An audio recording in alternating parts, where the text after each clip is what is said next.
Wow. Yes, I am live. This is John Reed, Diginomica. This is my official video podcast reboot, and I have the best possible guest. I got Brent Leary in the hot seat. What's going on, man? I'm in hot Atlanta, so I guess it makes sense for me to be in the hot seat, man. But this is cool, man. Joining you for the maiden voyage. This is awesome, man. Indeed, I'm on LinkedIn Live, and I'm also streaming on YouTube and our Diginomica Facebook page. If you're commenting on YouTube, I'm not really tracking those comments, so you might want to head over to LinkedIn or Diginomica Facebook if you want me to actually see your comments. In fact, Brent, I can only see like the branding crap. Oh, I got to click on comments. There we go. There it is. Yeah, they'll be flowing in. See, this is the old newbie. So we're actually going to be talking to Brent about enterprise video because you and Paul Greenberg and your CRM players crew, man, you had a slam dunk video session. What was it like? Was it 2 weeks ago now? It's hard to believe. Yeah, it was 2 weeks ago. And thank you for being a part of it too. Don't leave that part out. But yeah, we were, I mean, it was kind of an experiment what we were doing because everybody's kind of experimenting with all this, streaming video and using LinkedIn as a platform for streaming video. And I think I've been on LinkedIn Live doing, streams personally, and then also with Paul and the players thing for about a year and a half, or coming up on a year and a half. And of course, with the pandemic, everybody's trying to, figure out how to stay connected and stay engaged and do, what they do normally, but do it virtually. And so, yeah, we've been doing the CRM players for over a decade, but the pandemic forced us to kind of like do it on a weekly basis and be consistent. And it's been kind of a lot of lessons learned, but I think the biggest lesson, like you had mentioned, we did what we called the CRM Players inaugural executive roundtable conversation. And the idea, it was just literally an idea to say, hey, can we get the, senior execs from the top 5 CRM companies based on market share?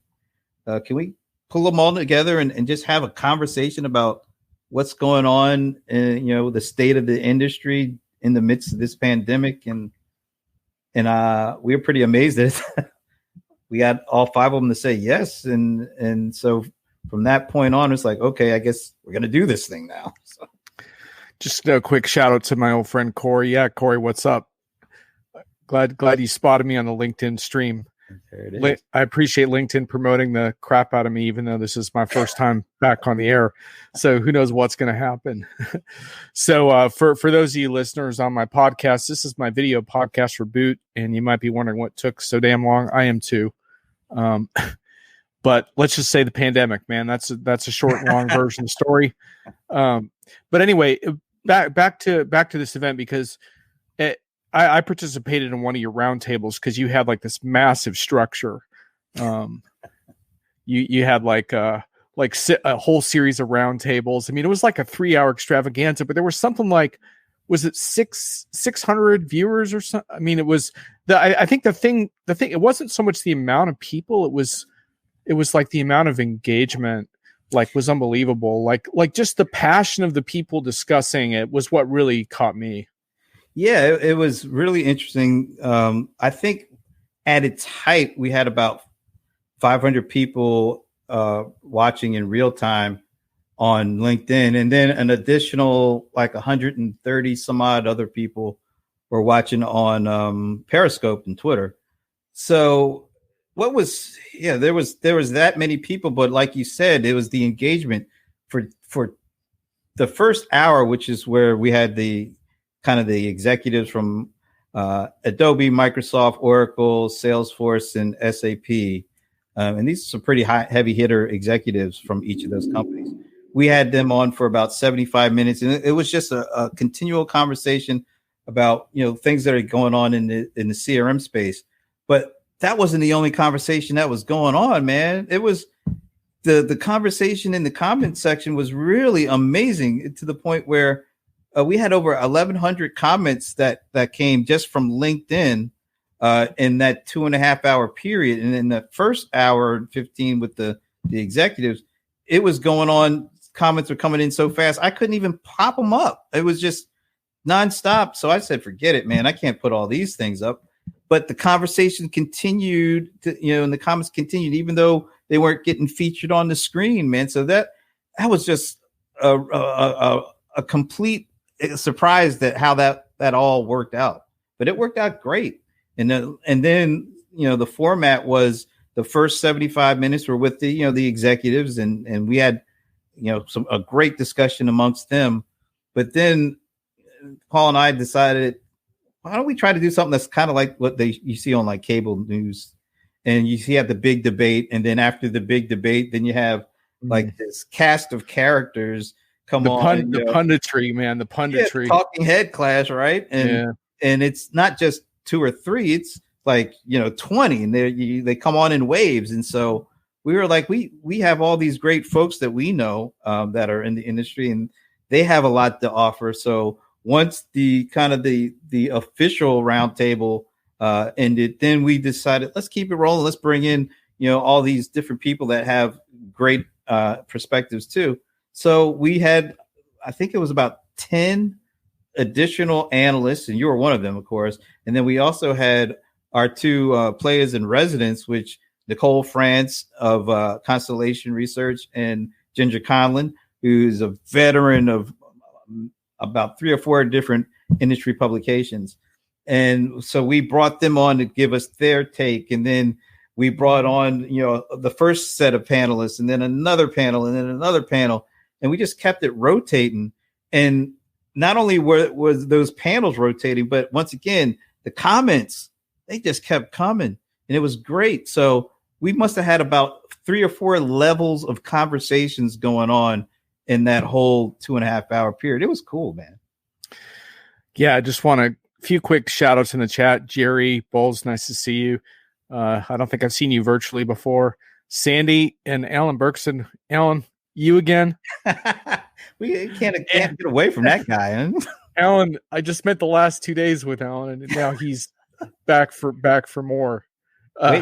Wait till he asks you about what your corporate narrative for your podcast is. That yeah. Well, I'll tell you my narrative in a nutshell, Alan. It's like, if you can't beat him, join him.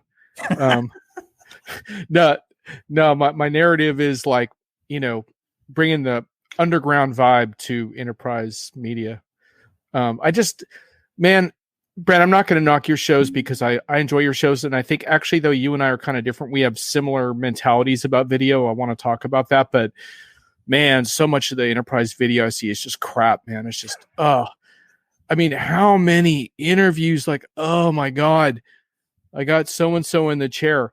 Like, let's get creative. I mean, that was one of the fun things about your event, is it had that feeling of live unpredictability.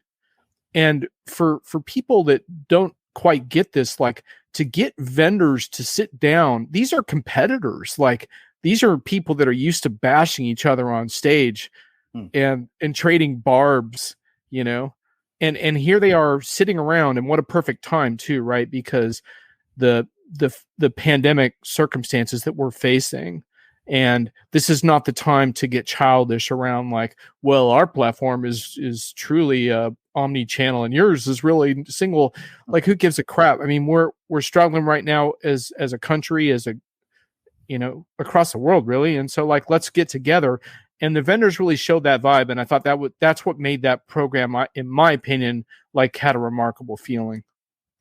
They set the stage for that. You're right. I mean, they were so collegial and were able, and a lot of these folks, or at least there was a kind of a connecting theme or person. Those folks kind of knew each other. Some of them worked for one another at some point in time.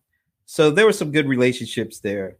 But the overall vibe that they put out, which is basically, let's have a thoughtful and also kind of casual and conversational, discussion about what's going on.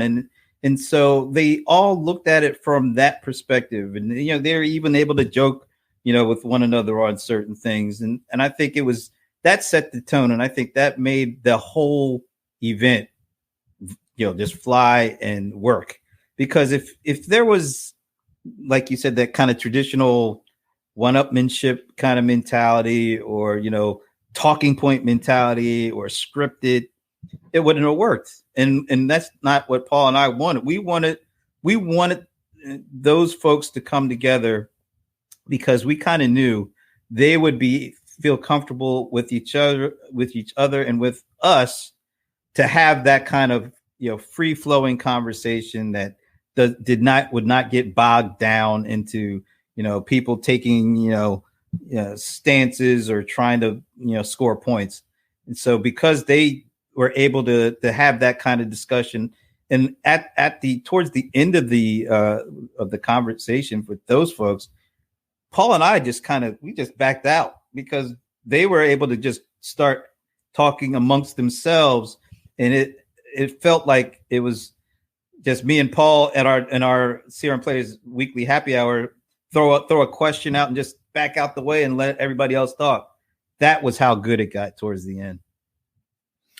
Yeah, and actually, one of your panelists broached some really important stuff around the pricing and basically acknowledging that enterprise pricing, even so-called cloud software pricing, is really out of step sometimes. And you certainly see that in the pandemic, where customers really hurting, and basically acknowledging that we need to look harder at how we price software. And like it was just cool, because it's very, very rare to hear any kind of vendor executive bring something like that up. Like occasionally, like a badass, self-described badass like you or me might press that issue like behind the scenes, but for them to bring that up, you don't really see that. So I just thought that was really neat. And that was Bob Stutz, by the way. Yeah, Bob over at SAP, man, yeah. he was on fire. Actually, but Dennis Howlett wrote a really great piece based off of that too. Oh yeah. For you guys, Diginomica fans, you can catch Den's expansion on that topic on Diginomica as well. But that was the kind of thing where, like, Den wrote about that, because he doesn't usually write about video shows, but that was the kind of thing it was. It would just sparked a lot of conversations, and that's one of the reasons why I wanted to get back into this myself, is because I think there's something about unscripted conversations like this that is exactly what the world needs right now. So anyhow, I'll tell you one thing though. We had to do a little pushback because we wanted it to be unscripted.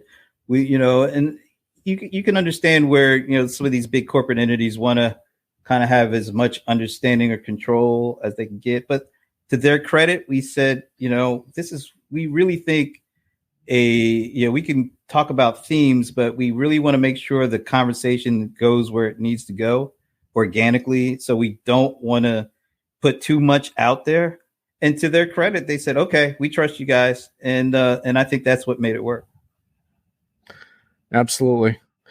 So, let's talk about enterprise video a little bit, because video's been an important part of your pursuits for a long time. I would run into you at shows, and you always have really creative, lightweight gear where you're able to actually film like really cool stuff. Like it's like suddenly you have a video set up. I'm like, how did he do that? Well, what is your goal? Like when you have a good video shoot with someone, what does that mean? It means that they felt comfortable enough to go where the conversation goes, man. I always like to say, look, there are certain themes that I would love to touch, kind of go over, but I don't have specific questions I want to ask you, because I want to be able to, kind of go where your answers go and where kind of the conversation ends up. And that means trying to, go into some kind of a environment where everybody feels comfortable, man. And sometimes it's just, like you said, having some nice mobile technology, and you can go out on a nice sunny day at one of these conferences, just find a quiet little nook, and you just have a very easygoing conversation. But easygoing can also lead to some really interesting topics and themes and that you can kind of explore. And having, being able to get somebody comfortable enough to feel like they can, express themselves in a way that they think, it doesn't have to feel like they're being scripted, but it feels like they're able to say what they want to say and not be afraid that it's going to be taken in some kind of a negative context. That's my whole thing. I always tell folks, I'm not trying to talk to you to try to do some gotcha stuff. I just want to be able to, I have questions. I have real questions for myself. And I want to be able to ask you without you feeling that somebody's going to come out and, throw a camera in your face and say, gotcha, and then keep going. So that's the kind of the mood I want to set. And it seems to work for me because I'm able to really have some great conversations with some folks. And that's what it's all about. We got a LinkedIn user asking, is this ERP BW related? Sorry to disappoint. Nope. We're talking the art of enterprise video, and Brent also covers extensively the CRM/customer experience market, because that's what we call it now, is CX. That's what the cool people say. So yeah, I think one of the things for me is like when we've adjusted to this virtual world, one of the toughest parts for everyone, both for customers, but also for people like us, is to really get the authentic story of what's happening in the market. Like, because we get so much polished material from software vendors, basically over-promising, sorry to say, their capabilities around things like AI or what have you, or their great platform. And we're trying to figure out like how this really works. And I think, like you said, these kinds of discussions take on a lot of importance right now. And I like that style of just this notion that when you have a conversation, you don't have a script. This isn't overly polished or marketed video. And it's funny how many vendors have trouble with that. Like in my articles where I write about their stuff, I'll take these screen caps of like, because I think it's cool. Like an executive's in his living room, or she's in her like kitchen, like on webcam, and she runs this company. And to me, that's human, right? And the cat runs around in the background, and or the kid comes up and needs like direction on homework. This is the world we're living in right now. And what's funny is when I put those screen caps in my articles, when the vendors promote the content, a lot of times they pull the screen cap out of their promo and they put in like the airbrushed photo that they took before the pandemic. And it's like, well, that's not what resonates right now. So anyway, I think, your time has come, like your video approach. I think that's the world that we need right now. So, Adobe did a study a couple of months back, and I had a chance to talk to one of the folks over there about it. They said that coworkers during the pandemic, when they're, all working remotely from their home, they said that coworkers actually felt more connected and felt like they knew their coworkers better in the midst of this pandemic working from home compared to if they were physically sitting next to each other in their cubicles. So that tells you something, doesn't it? I mean, that's like you're saying, you see a whole other perspective. It's like a third dimension finally comes out about your coworker when you do see a cat come in front of their screen, or their little 2 or 3 year old screaming, or like a little 7 or 8 year old comes in front of the screen and asks them a question, and so they immediately turn from the VP of CX or exactly. EVP of that to mommy or daddy. And you get a glimpse of them that you would have never gotten if you were next to them in your cubicles or your offices. And I think that's the thing that people want now. They want to have that fuller view, the more human view of who they are working for, or who they're working with, or even even if you're a customer. Sometimes it's cool to see that the vendor that you're working with or that you've chosen, they're just like me, in a lot of cases. So. Got to talk about Sandy Lowe for a moment, because Sandy's been peppering the chat with some sarcastic questions. Sandy, I'm not going to answer all your questions about VIPs in Vegas and stuff. Vegas is a long ways off right now, but Sandy's the queen of corporate communication at Zoho. But Sandy has an interesting role to play here, Brent, because I don't know if you know this, but a couple of years ago, maybe about 3 years ago, Sandy was like, you and Brent, you guys got to get to know each other. You got to be friends with Brent. And I was like, I don't know, man. Like, I see Brent at these shows, but he's like kind of quiet and he doesn't really say anything. I'm not even really sure, like, if he even likes me or whatever. Like, it was funny, but I was like, well, Sandy, she's cool and I respect her judgment. So I was like, all right, got to check this guy Brent out. And so we owe her a lot, Brent, because you and I figured out that despite very different styles, I think we have a common thread. Yeah. Oh well, we have a common thread. All joking and kidding aside, yeah, she's great. She's great at what she does, and she's a great friend. And but I tell you, I was like, man, I don't know, because this dude, I heard he was like the bad boy at ERP. And I got pigeonholed in the ERP thing, man, and it wasn't right. I cast a wide net. Yes, you absolutely do. Except for I'm cool with you, but the Boston sports thing is thing that I can't really get with. Yeah, we do have some tension when it gets to sports conversations. That's right. But we won't even go there today because you already did a sports thing today. And by the way, if you guys want to catch Brent on LinkedIn, basically just connect with him because he does something like a ridiculous amount of video shows a week. But you got your Thursday afternoon CRM players, which is like the standby. So definitely check that out. Yeah, absolutely. So thanks, man. So let me just ask you, I know you have to go in just a little bit, but CRM is kind of your focus. Do you also spend a little more time in the SMB area of CRM, or how does that work?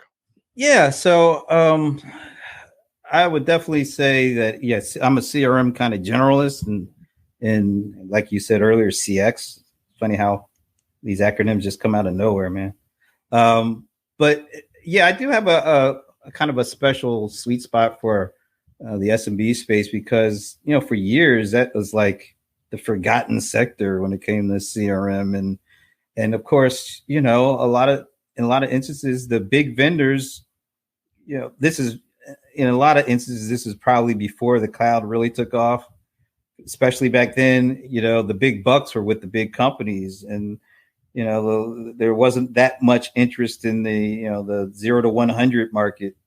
But of course, that's kind of changed dramatically over the last several years with the rise, with the cloud and the ability to scale and reach customers of all sizes, and people can afford a couple of bucks a month or 20, 30 or 40 or 50 bucks a month for, this great software. So small and mid-sized business, all of a sudden, it seems to be a little bit more in vogue to a certain extent. Their needs are definitely not the same as bigger companies, but they still have needs to, find, catch, and keep good customers. I tried to make that an acronym once: find, catch, and keep. It's a little risque because, FC, you know what I'm saying. So I couldn't use that as an acronym. Well, especially right now, right? I mean, small businesses have really gotten the rough end of this deal. Yeah. Because a lot of them just haven't had the cash flow. I mean, I live in a town. I mean, my friend Corey, if she's still in the chat, Corey, there's been some heartbreaking business closures around here lately. Institutions just, that, you treasured them because they weren't the big brands. And, but man, I mean, how many months can you go, And, I will say this, though. You've seen a number of the vendors, Zoho being one of them, of course, that have really stepped up and have addressed and helped the small businesses that are their customers to figure out, and some of them that are not even your customers, to help them stay afloat. Because, like you said, small businesses are really having a tough time, and the vendors are trying to find ways. Some of them are giving grants, some of them allowing their customers to use the software for free for a while. And that says a lot about what the kind of the thought behind small businesses has changed dramatically. They are viewed as very important now, not just to vendors, but just to the overall economy for the country. Yeah, and you can see how important it is, right? Because like some of the small businesses in my town that did a little better are the ones that figured out how to make a streamlined online ordering process, right? So like, I go to my Hungry Ghost bread shop. Like, they got the really cool online ordering thing. You pay after the fact or whatever. They got it all figured out for me. Like, that made a huge difference, right? And so, like, the technology ends up playing a crucial role in like serving customers safely and stuff. So Hungry Ghost, huh? That's a good name. Hungry Ghost bread. Although I'm only allowed to have like a small bread's not really part of my diet, but anyway, you got to support local business, so it is what it is. So tell me, just before we wrap up, like, when you think about the CRM market as a whole, like, what issues interest you the most? I mean, obviously there's all kinds of stuff people want to talk about. Omni-channel, I know why they want to do that, but what interests you the most in this field? I'm going to go back to about 3 or 4 years ago. Gosh, maybe it's longer than that. I first got my Amazon Echo device, and I'm trying not to say the A word because Oh right, yeah. Talking back to me. We don't need the a person interfering with our conversation right now. Exactly, yeah. But the whole idea of voice interfaces really captured my attention, and I thought that this is going to change some of the ways that vendors engage with their customers, and also how employees actually do their job. And so I was really hot on that for a while, and I started a column over at ZDNet around this stuff too. But then, like, it just felt like the kind of the momentum that was involved with that whole space kind of fizzled, and it started feeling like, well, I mean, the vendors that I had a lot of talking with the vendors, and the things I was hearing is like, it doesn't seem like this is happening like I thought it was. Yeah, I remember you writing a whole series of articles on ZDNet about that at the time. Yeah. So where do you think we are now?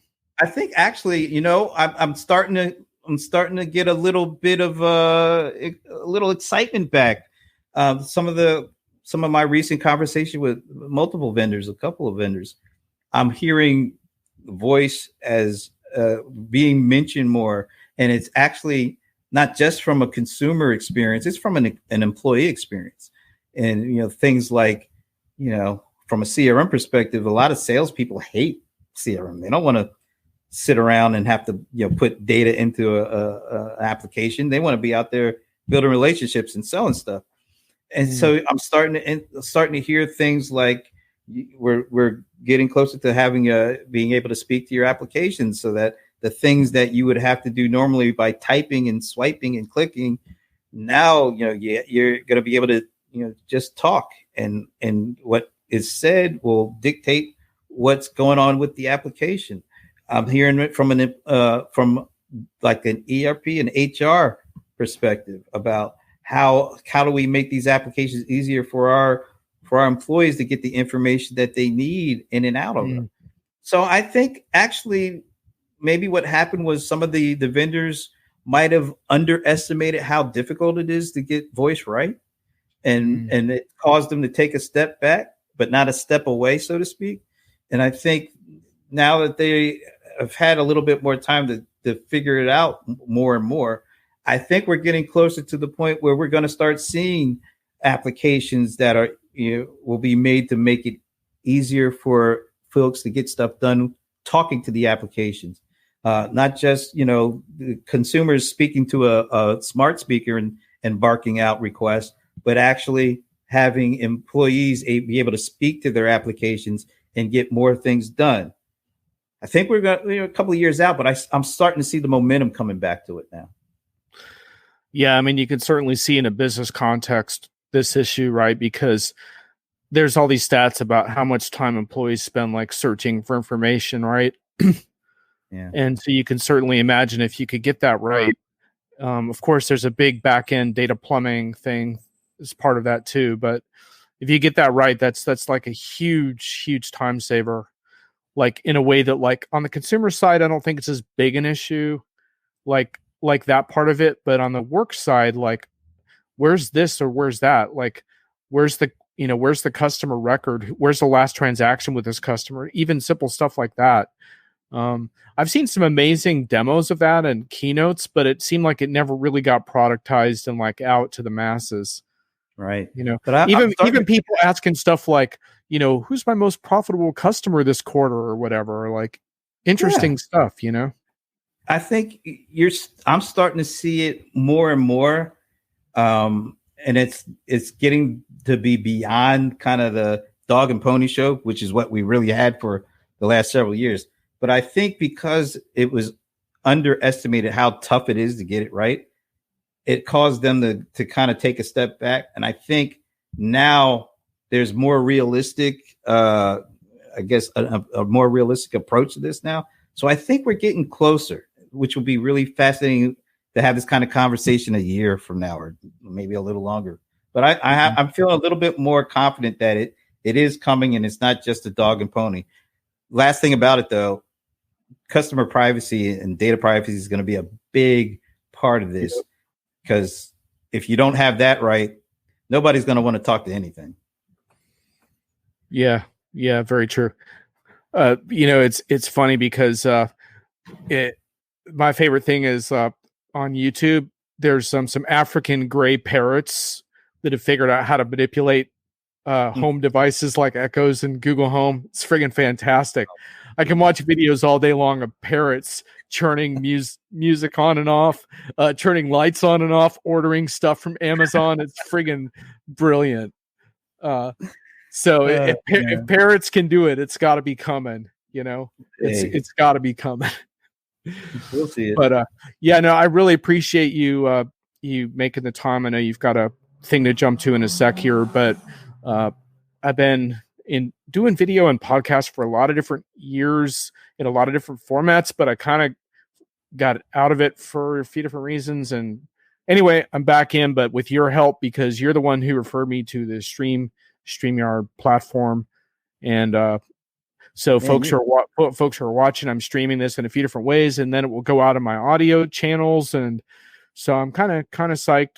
There will be more. I don't know exactly what I'm going to be doing. I think it's going to be a little anarchic, unpredictable video shows, but I'm basically going to chase down stuff that other people aren't talking about and talk about that. So, and this is going to be great. I have no doubt that you're going to kill this, and I can't wait to see the experimentation you do, because just what you just said, you don't want to do what everybody else is doing. So I know whatever you do is going to be different and interesting, man. So it will be different. I can tell you that. Whether it succeeds, we will see. But anyhow, have a great night, Brent. Thanks for. Hey, man. Thanks a lot. And Patriots, don't go. Oh, well, we got a tough game this weekend. We got the 49ers and Jimmy G coming back in town, so that's a tough one. It's two teams I really don't like. Yeah. What can I say? I'm a Rams fan, of course. That's why I can say stuff like that.